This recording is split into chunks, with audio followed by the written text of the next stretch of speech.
السلام علیکم پیارے بچوں، آج ہم چھٹی جماعت کی اردو سے ہمارا جو موضوع ہے وہ ہے ایثار کا جذبہ ہے۔ یہ آپ کی کتاب کے صفحہ نمبر 49 پہ ہے۔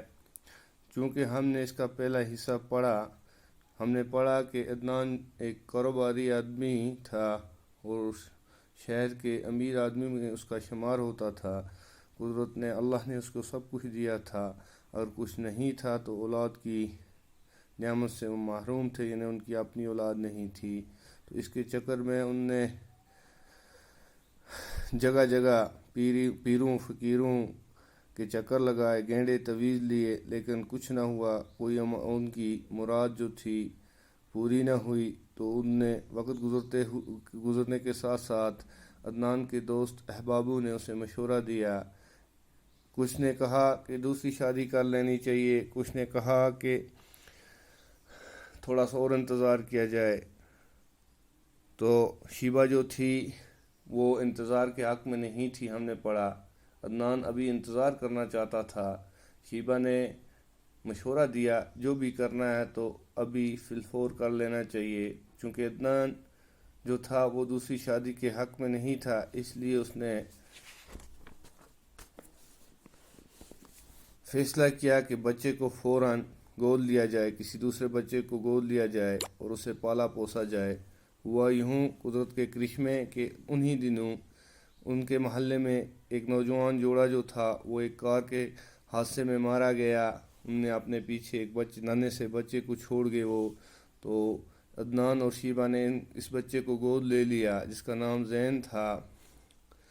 تو زین اب ان کی آنکھوں کا تارا، بہت ہی پیارا بچہ بن گیا، لاڈلا۔ تو شیبہ جو تھی اس کے ساتھ اپنا وقت گزارتی، اس کو نت نئے جوڑے پہناتی، اس کے ساتھ پیار کرتی، دل بہلاتی، بچے کی ہنسنا کھیلنا کودنا، اس کے ساتھ سب کچھ یہ اپنا وقت گزارتی۔ ہوا کچھ یوں، وقت گزرنے کے ساتھ ساتھ یہ ذہن جو تھا، یہ بھی بڑا ہو گیا، اسکول چلا گیا 8ویں جماعت تک۔ جب جو ہی یہ 8ویں تک پہنچا تو ایک دن اچانک اس کی ماں یعنی شیبہ کی طبیعت بگڑ گئی۔ ڈاکٹر کو بلایا گیا، معائنہ کیا گیا۔ ڈاکٹر نے کہا کہ آپ کے ہاں اولاد ہونے والی ہے، آپ امید سے ہیں۔ پہلے تو حیرانگی ہوئی انہیں، پھر یہ جو شیبہ تھی بڑی خوش ہوئی، چونکہ اس کو اپنی کوکھ کی اولاد نہ تھی۔ اس نے اللہ کا شکر ادا کیا اور اس نے اللہ کا شکر اس لیے ادا کیا کہ اس کو اپنی کوکھ سے اولاد جننے کا موقع ملا۔ پھر آج ہمیں یہاں سے پڑھنا ہے۔ پھر یوں ہوا کہ یکے بعد دیگر اس کے ہاں 2 لڑکے ہوئے۔ زین جیسے اب تک بے پناہ توجہ حاصل تھی، اب آہستہ آہستہ بے توجہی کا شکار ہونے لگا۔ عدنان تو اب بھی اس سے پہلے کی طرح پیار کرتا تھا، مگر اس کے پاس وقت ہی کتنا تھا جو وہ اس کے ساتھ گزارتا۔ کاروبار کے بکھیڑوں میں وہ سارا دن مصروف رہتا۔ شیبہ کی توجہ اب اپنے بچوں پر مرکوز تھی، زین کے لیے اب اس کے پاس وقت نہ تھا۔ دوسری طرف زین فطرتاً اس قدر حساس تھا کہ اسے یہ تبدیلی بری طرح محسوس ہونے لگی۔ اب وہ کالج کا طالب علم ہی نہیں، خاصا سمجھدار بھی ہو چکا تھا۔ پہلے تو اپنی ماں کے برتاؤ میں نمودار ہونے والی تبدیلی کی وجہ اس کی سمجھ میں نہ آئی۔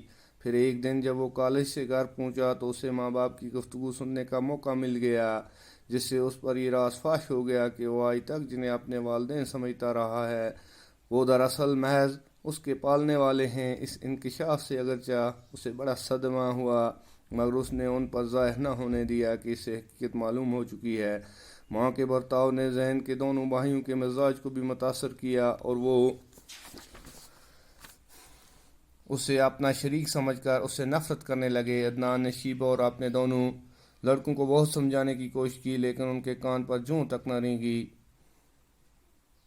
زین اب کام کی ڈگری حاصل کر چکا تھا۔ ماں اور بھائیوں کے برتاؤ نے آخرکار اسے گھر سے کنارہ کش ہونے پر مجبور کر دیا اور ایک رات وہ کسی کو کچھ بتائے بغیر نہ جانے کدھر نکل کھڑا ہوا۔ تو پیارے بچوں، پھر کچھ یوں ہوا کہ شیبہ کے ہاں یک کے بعد دیگر 2 لڑکے پیدا ہوئے، یعنی شیبہ کے گھر ایک کے بعد ایک 2 لڑکے پیدا ہوئے۔ اب تک جو شیبہ کا دھیان تھا، توجہ تھی، وہ ذہن کی طرف تھی۔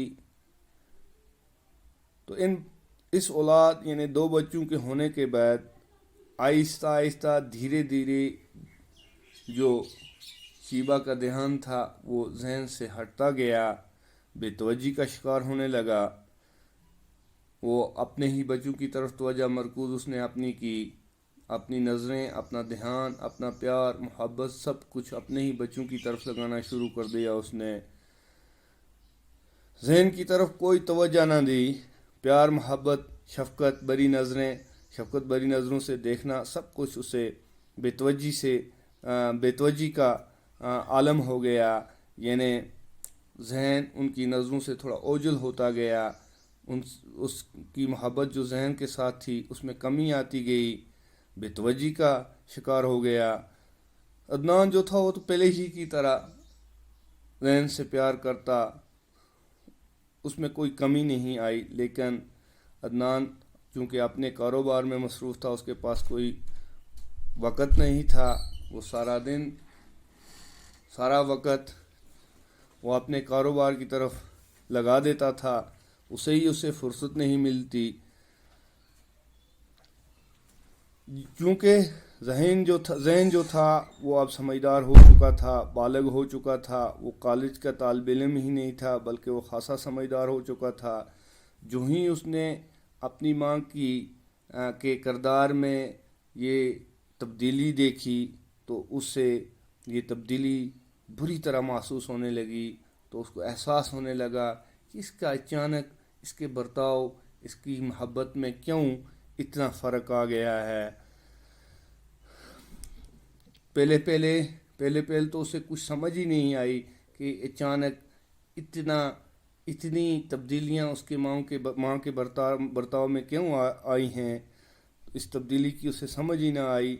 پھر ایک دن یہ راز اس پہ فاش ہو گیا، یہ بید کھل گیا۔ جب وہ کالج سے گھر واپس آ رہا تھا، گھر پہنچا تو اس نے اندر دیکھا اس کے والدین جو تھے وہ آپس میں گفتگو کر رہے تھے۔ اسے اس گفتگو سننے کا موقع مل گیا ذہن کو، تو جو ہی اس نے یہ گفتگو سنی اس پہ یہ پردہ کھل گیا، بید کھل گیا کہ جنہیں وہ اپنے حقیقی اصلی ماں باپ سمجھتا تھا، وہ اس کے ماں باپ، اس کے والدین نہیں بلکہ محض صرف پالنے والے ہیں اس کا ماں باپ جو ہے وہ کوئی اور ہے۔ تو اس سے بڑا صدمہ ہوا اسے، لیکن اس صدمے، اس تکلیف، اس دکھ کو اس نے برداشت کیا۔ اس نے اس راز کو شیبہ اور عدنان پہ ظاہر نہ ہونے دیا، ان پہ کھولا نہیں۔ ماں کے برتاؤ نے ذہن کے دونوں جو بھائی تھے ان کی مزاج کو بھی متاثر کیا، اس پہ بھی اس کا اثر ڈالا۔ وہ اسے یعنی ذہن کو وہ دونوں اپنا حصدار سمجھنے لگے، اسے نفرت کرنے لگے، اور عدنان اور شیبہ جو تھی، عدنان نے شیبہ اور اپنے دونوں لڑکوں کو بہت سمجھانے کی کوشش کی، سمجھایا کہ آپ ایسا سلوک مت کریں، لیکن انہیں اس کا کوئی اثر نہ ہوا، نہ شیبہ پہ اثر ہوا، نہ 2 لڑکوں پہ کوئی اثر ہوا۔ تو اب چونکہ عدنان جو تھا اس نے M.Com کی ڈگری حاصل کر چکا تھا، وہ خاصا سمجھدار ہو چکا تھا، اپنے ماں اور بھائیوں کے اس برتاؤ، اس سلوک سے وہ تنگ آ گیا، اسے گھر چھوڑنے پر مجبور ہو گیا۔ وہ ایک رات وہ کسی کو بنا کچھ بتائے ہوئے نہ جانے کس طرف کو نکل پڑا، یہ گھر چھوڑ دیا اور اس کو الوداع کہہ دی۔